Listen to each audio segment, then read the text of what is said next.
Hello everyone. आज की class में समाजशास्त्र के महत्वपूर्ण प्रश्नों को देखने वाले हैं। प्रश्नों की संख्या 30 रहने वाली है। क्लास स्टार्ट हो इससे पहले आप सभी इस वीडियो को ज़्यादा से ज़्यादा लोगों के साथ शेयर ज़रूर कर दीजिए। अगर आप नेट, जेआरएफ, पीजीटी, जीआईसी या फिर असिस्टेंट प्रोफेसर एग्जाम की तैयारी कर रहे हैं सोशियोलॉजी से, तो इस चैनल के साथ जुड़कर यहाँ से आप अपनी स्टडी को कंप्लीट कर सकते हैं। प्लेलिस्ट में उन सभी वीडियोज़ के फोल्डर्स मिल जाएंगे, आप वहाँ से उन वीडियोज़ को देख सकते हैं। यहाँ तक हो गया था, यहाँ से कराना है। प्रश्न है, संरचनात्मक प्रकार्यात्मक दृष्टिकोण से विचलन का अध्ययन किसने किया है? विकल्प यहाँ पर देख लेते हैं। Kingsley Davis, Sutherland, R K. Merton, W E. Murray यहाँ पर दिए गए हैं। संरचनात्मक प्रकार्यात्मक दृष्टिकोण से विचलन का अध्ययन इनमें से किसके द्वारा किया गया है? इस प्रश्न का सही उत्तर क्या होगा? यहाँ पर right answer Robert king Merton होगा। ऑप्शन सी यहाँ पर राइट आंसर हो जाएगा। मर्टन का एक स्टेटमेंट इस तरीके से भी पूछा जाता है कि किसने कहा कि सामाजिक संरचना में ही विचलन के गुण छिपे होते हैं, है ना। इस तरीके से भी पूछा जाता है मर्टन का प्रश्न। इन्होंने सामाजिक संरचना में ही विचलन के गुण छिपे होते हैं ये बात कही थी, और इन्होंने अपने इस सिद्धांत में, विचलन के सिद्धांत में दो तत्वों को शामिल किया था। एक सांस्कृतिक लक्ष्य है और दूसरा संस्थागत साधन है। ठीक है, एडविन लेमर्ट, ठीक है, एडविन लेमर्ट आते हैं। इन्होंने विचलन के दो प्रकार बताए हैं, प्राथमिक विचलन और द्वितीयक विचलन। प्राथमिक विचलन और द्वितीयक विचलन हो जाएगा। ये दो प्रकार एडविन लेमर्ट द्वारा बताए गए हैं। इससे भी संबंधित प्रश्न पूछा जाता है, इसे भी आप ध्यान में रखेंगे। चलिए आगे चलते हैं। प्रश्न है, किसके अनुसार शिक्षा का प्रमुख कार्य समाज के मानक व मूल्यों का संप्रेषण करना है? Michael young, Johnson, Linton, Durkheim यहाँ पर विकल्प दिए गए हैं। इनमें से किसके अनुसार शिक्षा का प्रमुख कार्य समाज के मानक व मूल्यों का संप्रेषण करना है? यहाँ पर सही क्या होगा? राइट आंसर यहाँ पर दुर्खीम होगा। डी यहाँ पर राइट होगा। दुर्खीम की इससे संबंधित पुस्तक है education and sociology. Education and sociology ये हो जाएगी इनकी पुस्तक। और भी कुछ इंपॉर्टेंट इनकी बुक्स देख लेते हैं, जैसे कि एक है the division of labour in society.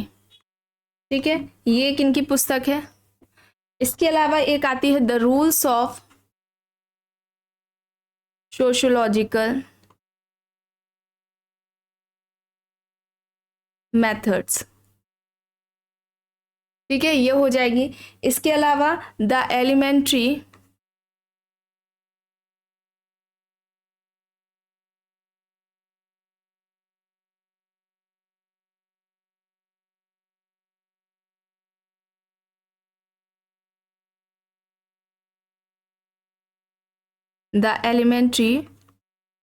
Forms of religious life, ये हो जाएगी।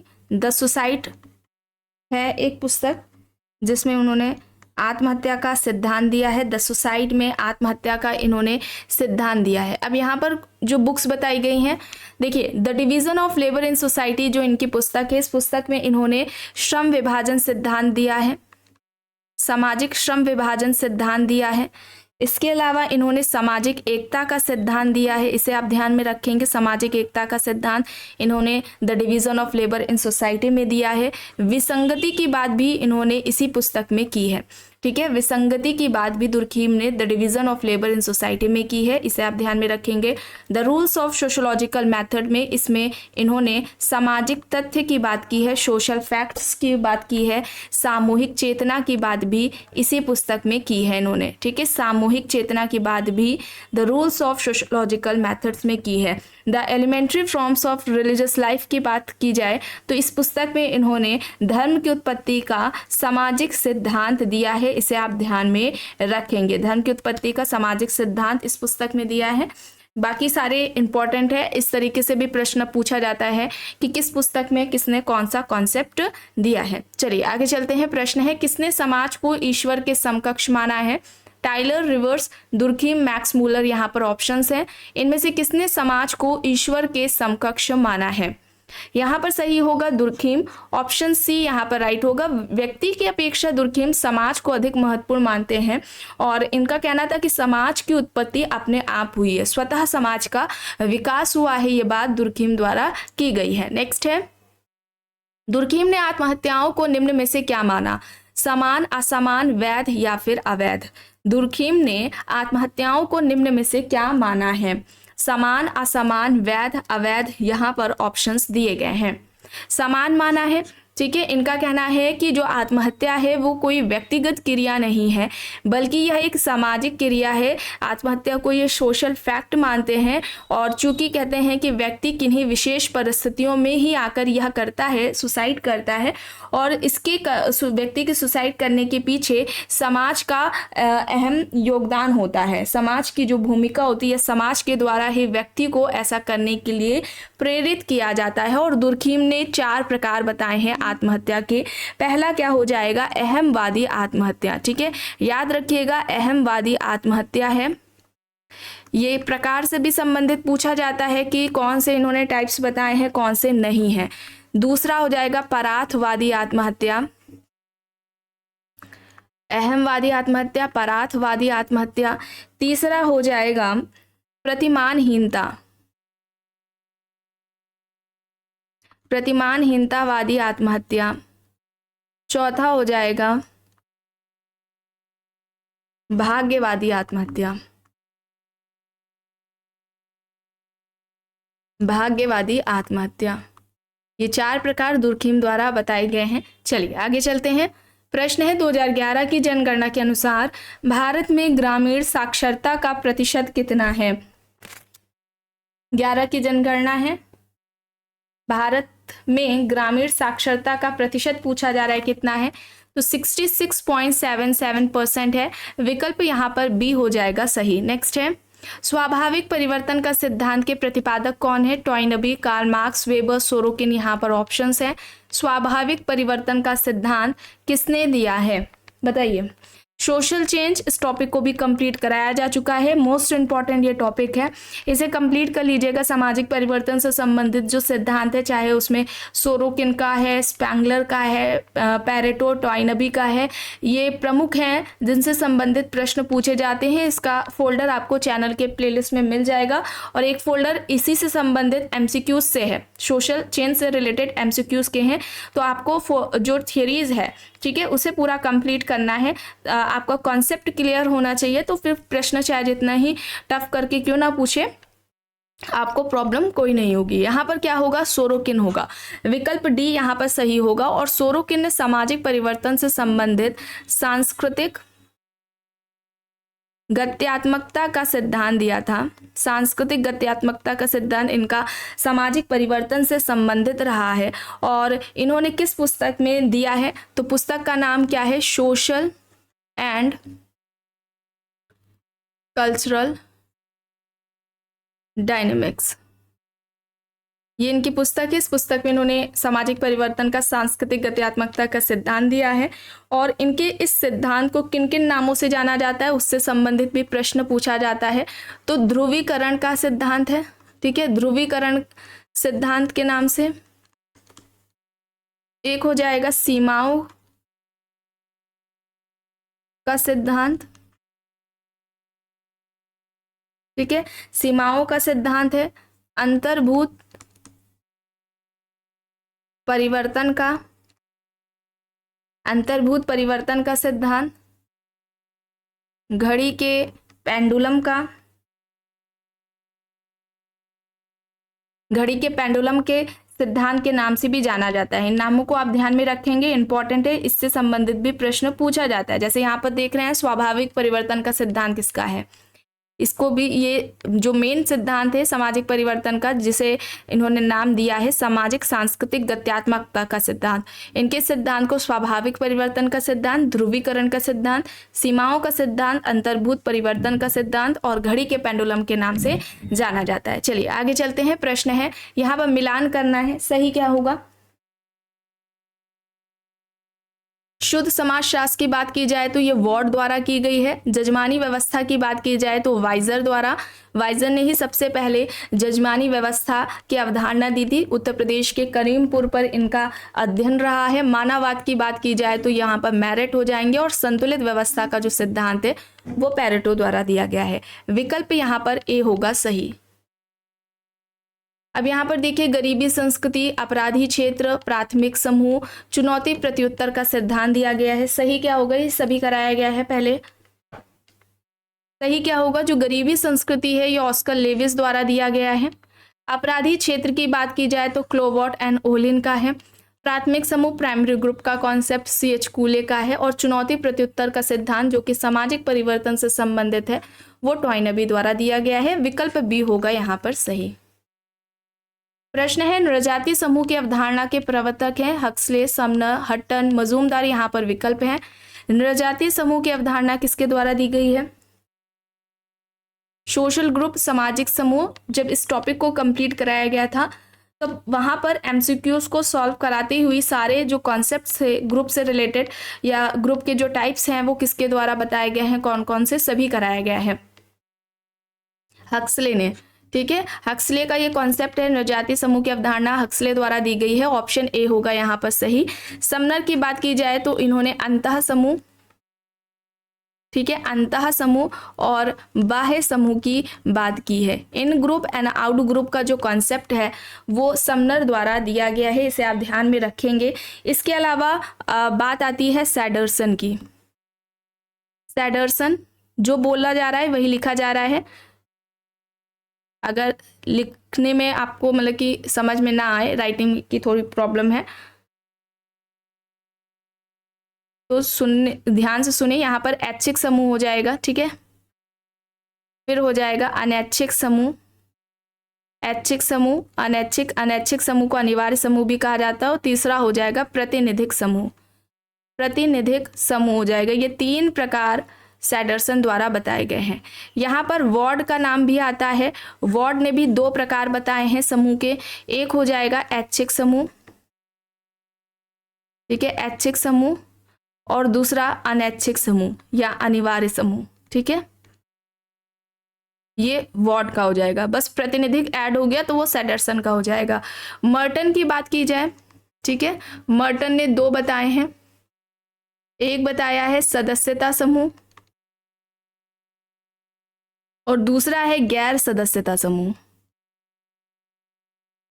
सदस्यता समूह और गैर सदस्यता समूह की जो बात है वो मर्टन द्वारा की गई है। रॉबर्ट बियरस्टेट का मोस्ट इंपॉर्टेंट है, एग्जाम्स में अक्सर पूछा जाता है, इसे आप ध्यान में रखेंगे। रॉबर्ट बियरस्टेट ने समूह के निर्माण की 3 विशेषताएं बताई थी। पहला क्या हो जाएगा, समता की चेतना,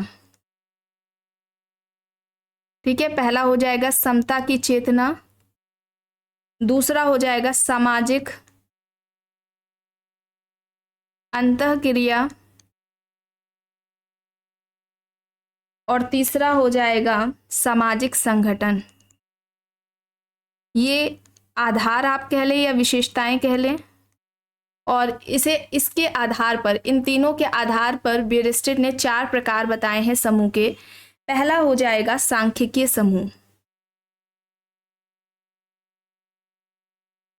पहला क्या होगा, सांख्यिकीय समूह है।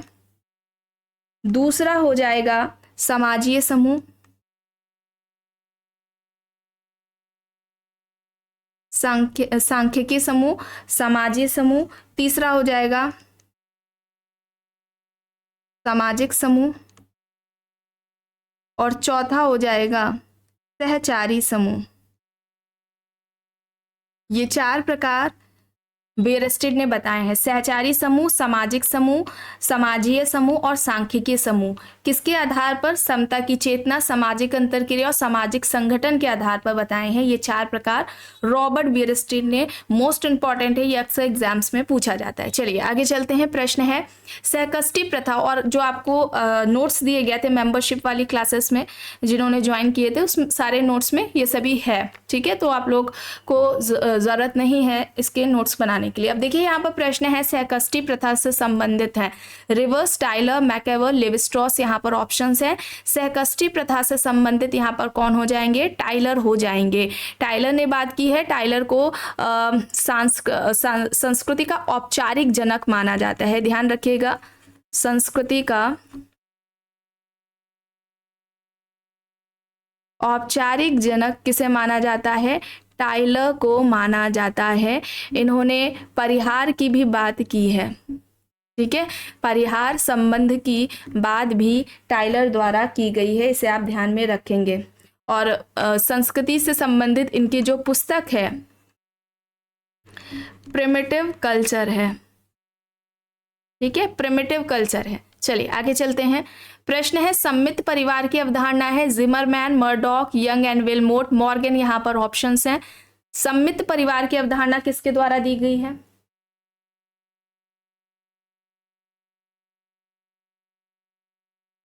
यहाँ पर सही क्या होगा? इस प्रश्न का सही उत्तर यंग एंड विलमोट होगा। यंग एंड विलमोट ने सम्मित परिवार की अवधारणा दी है। जिमरमैन की बात आती है तो जिमरमैन ने, ठीक है, जिमरमैन ने 3 बताए हैं प्रकार परिवार के। पहला हो जाएगा न्यासधारी परिवार, न्यासधारी परिवार हो जाएगा।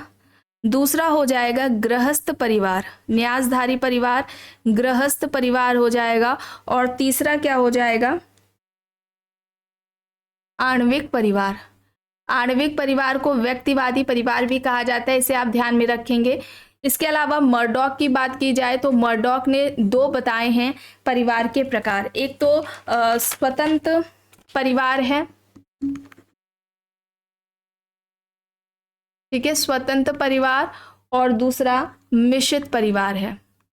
स्वतंत्र परिवार और मिश्रित परिवार ये मर्डॉक द्वारा बताए गए हैं। मॉर्गन ने परिवार का जो विकासी क्रम में जो स्तर की बात की है परिवार की, वो 5 की है मॉर्गन ने, ठीक है। वो कौन कौन सी है? पहले नंबर पर क्या आता है? समरक्त परिवार, समरक्त परिवार है। ध्यान से सुनिएगा, हो सकता है राइटिंग की थोड़ी प्रॉब्लम है तो आपको क्लियर ना दिखे, इसीलिए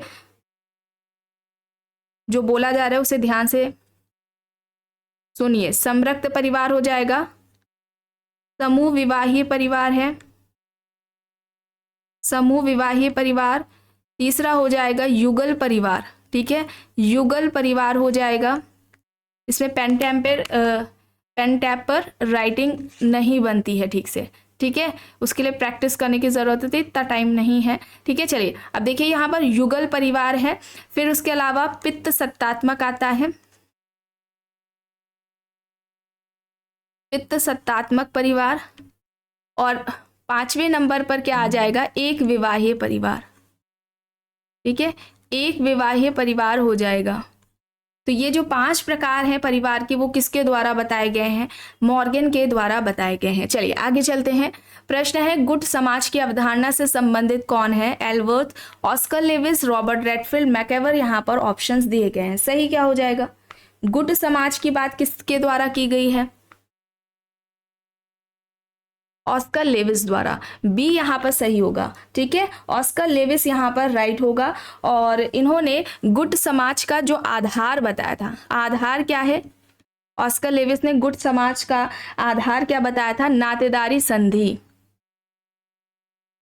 और ये जो नातेदारी संधि है, एक सेकेंड, गुट समाज का जो निर्माण है वो क्यों किया जाता है? तो निर्माण इसका क्यों किया जाता है? सहयोग प्लस सहायता के लिए गुट समाज का निर्माण किया जाता है। और ऑस्कर लेविस ने रामपुरा गांव पर अध्ययन करके, ठीक है, रामपुरा पर इनका अध्ययन था, उस पर अध्ययन करके इन्होंने गुट समाज की अवधारणा दी थी ऑस्कर लेविस ने। यहाँ पर बी होगा सही। प्रश्न है यह परिभाषा किसकी है कि समाजीकरण एक प्रक्रिया है जिससे कि व्यक्ति समूह के आदर्श नियमों के अनुरूप व्यवहार करना सीखता है। यह परिभाषा यहाँ पर इनमें से किसके द्वारा दी गई है कि समाजीकरण एक ऐसी प्रक्रिया है जिससे व्यक्ति समूह के आदर्श नियमों के अनुरूप व्यवहार करना सीखता है? ऑप्शंस में जॉनसन है, ग्रीन, ऑकबर्न, बोगार्डस यहाँ पर दिए गए हैं। सही क्या हो जाएगा? इस प्रश्न का सही उत्तर यहाँ पर क्या होगा?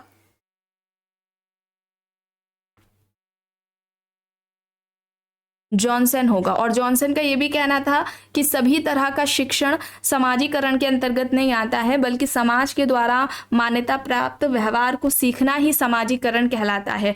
समाजीकरण की सबसे पहले बात किसके द्वारा की गई है?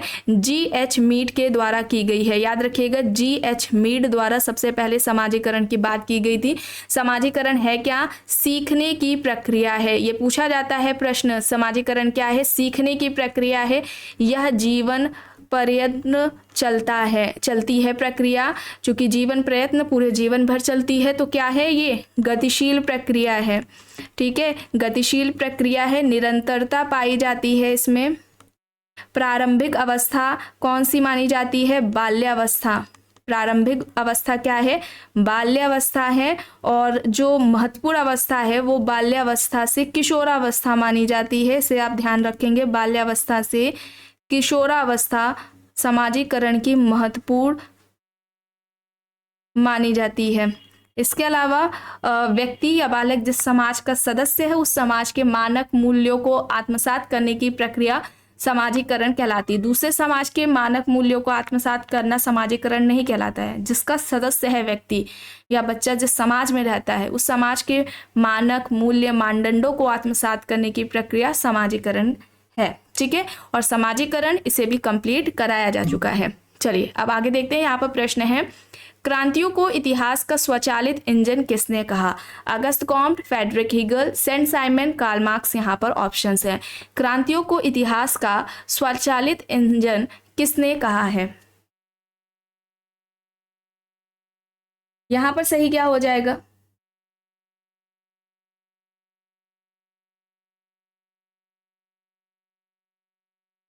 कार्ल मार्क्स हो जाएगा, डी होगा यहाँ पर। प्रश्न है, यह किसका विश्वास है कि सभी विज्ञानों की एकता उसकी पद्धति में है, न कि केवल उसकी विषय वस्तु में? Karl Pearson, Stuart Chase, George Lundberg, L Bernard यहाँ पर ऑप्शंस हैं।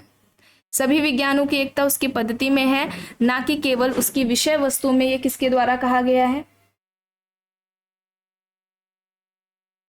कॉल पियर्सन के द्वारा। विकल्प ए होगा यहाँ पर सही।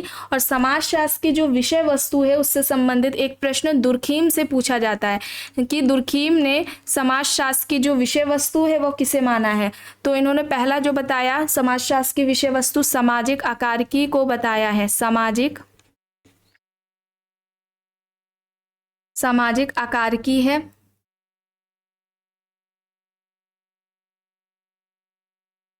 ठीक है, दूसरा क्या हो जाएगा? सामाजिक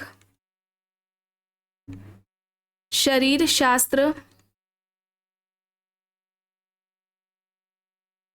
और तीसरा हो जाएगा सामान्य समाजशास्त्र। ठीक है, ये दुर्खीम द्वारा बताया गया है। जिन्सबर्ग की बात की जाए, जिन्सबर्ग ने किसे बताया है समाजशास्त्र की विषय वस्तु? तो इन्होंने पहला जो बताया सामाजिक आकारिकी को। ठीक है, इन्होंने सामाजिक आकारिकी को पहला बताया है। ठीक है, दूसरा इन्होंने जो बताया है सामाजिक नियंत्रण बताया है।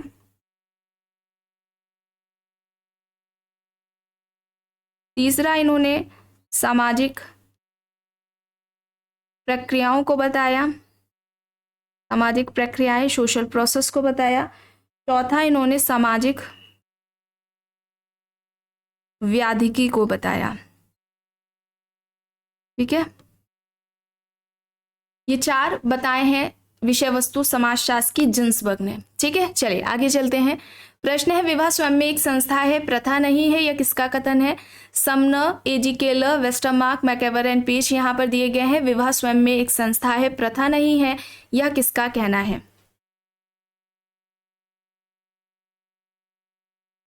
सही हो जाएगा विकल्प डी, मैकेवर एंड पेज। ठीक है, डी यहाँ पर सही होगा। मेलानोव्स्की ने क्या कहा था विवाह के बारे में कि विवाह बच्चों की उत्पत्ति और देखभाल के लिए समझौता है। विवाह बच्चों की उत्पत्ति और देखभाल के लिए एक समझौता है। बोगार्ड्स का एक परिभाषा है विवाह से संबंधित जो पूछी जाती है कि विवाह स्त्री और पुरुष के पारिवारिक जीवन में प्रवेश करने की संस्था है। विवाह स्त्री और पुरुष के पारिवारिक जीवन में प्रवेश करने वाली क्या है, एक संस्था है। चलिए आगे चलते हैं। प्रश्न है किसने कहा है कि समाजशास्त्र एवं मानव शास्त्र जुड़वा बहनें हैं। Burns, A L Kroeber, Hoebel, Giddings यहाँ पर विकल्प दिए गए हैं। समाजशास्त्र एवं मानव शास्त्र जुड़वा बहनें हैं, ये किसके द्वारा कहा गया है, क्रोबर द्वारा कहा गया है। विकल्प बी यहाँ पर सही हो जाएगा। और हॉबेल ने, ठीक है, यहाँ पर हॉबेल दिया है, इन्होंने क्या कहा था, इन्होंने समाजशास्त्र और मानव शास्त्र को, ऊपर यहाँ पर लिखा हुआ है समाजशास्त्र एवं मानव शास्त्र को समान बताया था। ठीक है, एक समान बताया था, दोनों एक जैसे ही हैं, एक ही हैं। ये किसके द्वारा बताया गया है, हॉबेल के द्वारा बताया गया है। रेडक्लिफ ब्राउन, ठीक है, रेडक्लिफ ब्राउन है, उन्होंने क्या कहा, मानव शास्त्र को इन्होंने तुलनात्मक समाजशास्त्र कहा है। याद रखिएगा, पूछा जाता है मानव शास्त्र को तुलनात्मक समाजशास्त्र किसने कहा है, रेडक्लिफ ब्राउन ने कहा है। चलिए आगे चलते हैं। प्रश्न है निम्न में से कौन विनिमय सिद्धांत के अध्ययन का केंद्र बिंदु है। व्यक्ति, समूह, संस्था, राज्य, यहाँ पर विकल्प है। इनमें से कौन विनिमय सिद्धांत के अध्ययन का केंद्र बिंदु है, सही क्या होगा, यहाँ पर व्यक्ति होगा। ऑप्शन ए यहाँ पर राइट आंसर हो जाएगा। और व्यक्ति या सामाजिक क्रिया को समाजशास्त्र की विषय वस्तु किसने बताया था, मैक्स वेबर ने बताया था। मैक्स वेबर ने समाजशास्त्र की जो विषय वस्तु है वो सोशल एक्शन या व्यक्ति को बताया था, इसे ध्यान में रखिएगा। चलिए आगे चलते हैं। प्रश्न है चेतन तथा अचेतन प्रकार के सामाजिक नियंत्रण का उल्लेख किसके द्वारा किया गया है। चॉल्स्कूले, गुरविच एंड मूर, लेपियर, कॉलमैनहीम, यहाँ पर विकल्प दिए गए हैं। सही क्या होगा, चेतन तथा अचेतन प्रकार के सामाजिक नियंत्रण का जो उल्लेख है वो किसके द्वारा किया गया है। सोशल कंट्रोल, इसे भी कंप्लीट कराया जा चुका है। सामाजिक नियंत्रण के जो जनक हैं या सबसे पहले व्यवस्थित तरीके से जो अध्ययन है वो किसके द्वारा किया गया है, ई ए रॉस द्वारा किया गया है। ठीक है, ई ए रॉस द्वारा किया गया है, जिसका वर्णन उन्होंने अपनी पुस्तक सोशल कंट्रोल में किया है। इसी के नाम से इनकी पुस्तक है जो कि 1901 में आती है। रॉस सामाजिक नियंत्रण के जनक हैं। और यहाँ पर सामाजिक नियंत्रण के अगर प्रकारों की बात की जाए तो यहाँ पर चॉल्स्कूले प्लस बर्नौड हैं। ठीक है, चॉल्स्कूले प्लस बर्नौड के नाम से याद रखिएगा, बर्नौड का भी नाम याद रखिएगा, हो सकता है कूले ना देकर बर्नौड हो। उन्होंने भी चेतन अचेतन प्रकार की बात की है। यहाँ पर विकल्प ए होगा सही। यहाँ पर अगर हम गुरविच एंड मूर की बात करें तो इन्होंने 3 प्रकार के सामाजिक नियंत्रण की बात की है। 3 प्रकार कौन से हैं, पहला है संगठित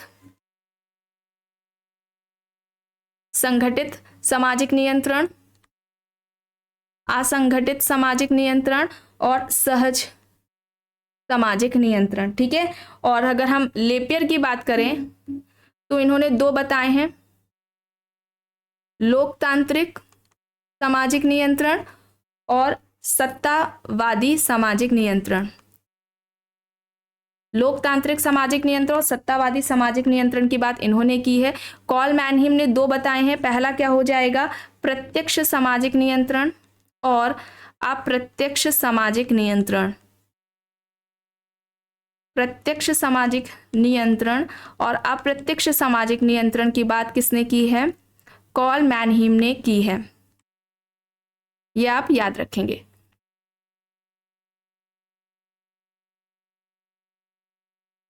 ठीक है, चेतन अचेतन नियंत्रण की बात चॉल्स्कूले प्लस बर्नौड ने की है। गुरविच एंड मूर ने संगठित सामाजिक नियंत्रण, असंगठित सामाजिक नियंत्रण और सहज नियंत्रण की बात की है। लेपियर ने लोकतांत्रिक सामाजिक नियंत्रण और सत्तावादी सामाजिक नियंत्रण की बात की है।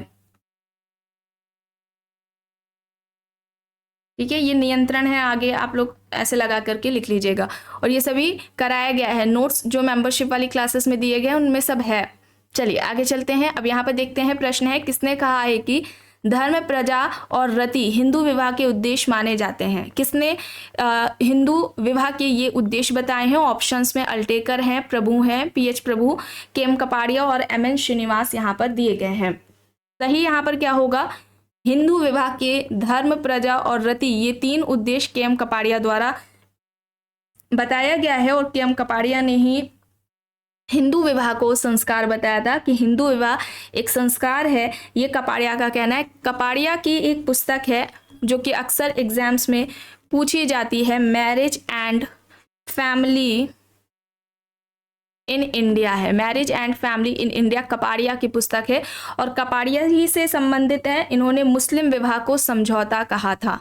ठीक है, मुस्लिम विवाह समझौता है, ये कपाड़िया द्वारा ही कहा गया है। हिंदू विवाह एक संस्कार है, ये कपाड़िया के द्वारा कहा गया है। ठीक है, याद रखिएगा। चलिए आगे चलते हैं। प्रश्न है वास्तविक तथा सामान्य संरचना के मध्य अंतर किसने स्थापित किया? नाडेल, दुर्खिम, मर्टन, रेडक्लिफ ब्राउन यहाँ पर विकल्प है। वास्तविक तथा सामान्य संरचना के मध्य अंतर किसने किया है?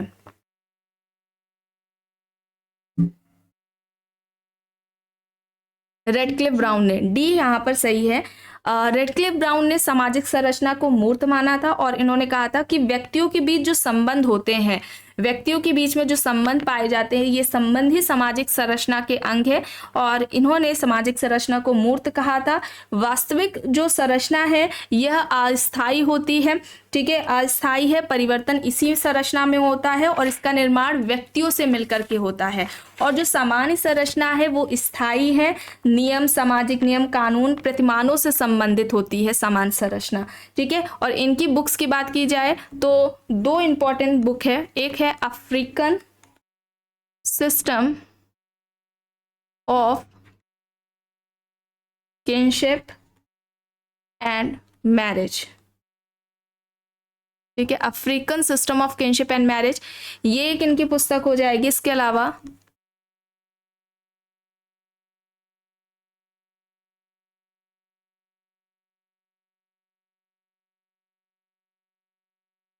एक सेकेंड, स्ट्रक्चर, ये क्या हो रहा है? Structure and function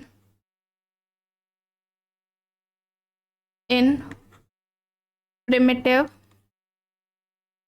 society. ठीक है, ये इनकी 2 पुस्तकें हैं, इंपॉर्टेंट है, जो अक्सर एग्जाम्स में पूछी जाती है। Structure and function in primitive society, African system of kinship and marriage है। चलिए आगे चलते हैं। प्रश्न है भारतीय संविधान के किस अनुच्छेद के द्वारा राज्य की ओर से समाज के कमजोर वर्गों, अनुसूचित जातियों और जनजातियों को आर्थिक और शिक्षा संबंधित विशेष सुविधाएं देने की व्यवस्था की गई है जिससे वे अपनी उन्नति कर सकें?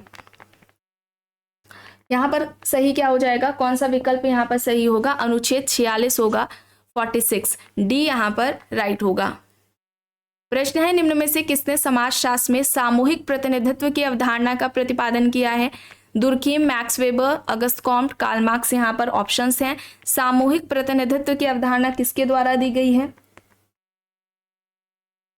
दुर्खिम द्वारा दी गई है। किस बुक में इन्होंने दी है? बुक का नाम क्या है? The rules of sociological methods है। ठीक है, ये इनकी पुस्तक, इस पुस्तक में दुर्खिम ने सामूहिक प्रतिनिधित्व की अवधारणा दी है और इसके अलावा सोशल फैक्ट्स की भी बात की गई है।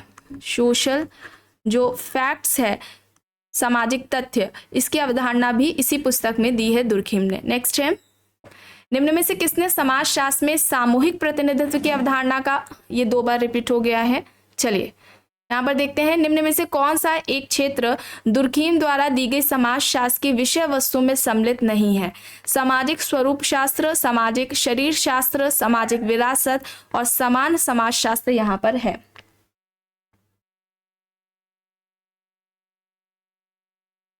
सही क्या होगा? समान सामाजिक जो विरासत है इसकी बात इन्होंने नहीं की है। विकल्प सी यहाँ पर सही है। प्रश्न है अलगाव अवधारणा से संबंधित है। कार्ल मार्क्स, वेबर, डिल्थे, दुर्कीम यहाँ पर ऑप्शंस हैं। अलगाव की अवधारणा से इनमें से कौन संबंधित है? कार्ल मार्क्स होंगे और इन्होंने 4 प्रकार के अलगाव की बात की। उन्होंने कहा है कि अलगाव सभी समाजों में पाया जाता है, पर जो औद्योगिक समाज होते हैं उसमें ज़्यादा हमें अलगाव देखने को मिलता है। 4 प्रकार बताए थे। एक तो इन्होंने उत्पादन प्रक्रिया से बताया, ठीक है, उत्पादन प्रक्रिया से बताया, एक उत्पादन से बताया है, उत्पादन से, उत्पादन प्रक्रिया से इन्होंने बताया है, एक मालिक से होता है अलगाव, और तीसरा व्यक्ति के स्वयं से होता है, ठीक है, खुद से अलगाव जो होता है वो। ये 4 प्रकार अलगाव के कार्ल मार्क्स द्वारा बताए गए हैं। नेक्स्ट है निम्न में से कौन सा युग्म सही नहीं है? अधिसंरचना मार्क्स, ज्ञान के 3 स्तर अगस्त कॉम्ट, श्रम विभाजन दुर्कीम, अधोसंरचना वेबर। कौन सा सही नहीं ये बताया जा रहा है, पूछा जा रहा है। और अभी जल्दी ही एक सोशल जो कॉन्सेप्ट हैं, समाजशास्त्र के महत्वपूर्ण अवधारणाएं हैं, जिसमें 250 से भी ज़्यादा सामाजिक अवधारणाओं को कराया गया था, किसकी है उसे ज़रूर देख लीजिएगा एग्जाम से पहले, अगर आपने नहीं देखा है तो।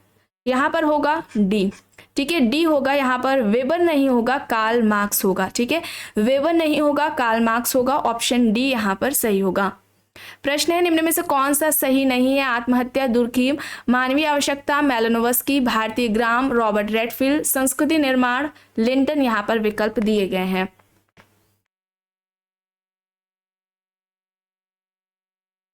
यहाँ पर सी होगा, ठीक है, भारतीय ग्राम रॉबर्ट रेडफील्ड ने नहीं किया है, ठीक है, रॉबर्ट रेडफील्ड ने भारतीय ग्राम की बात नहीं की है, बल्कि एससी दुबे ने की है, ठीक है, एससी दुबे ने की है। यहाँ पर सी होगा सही।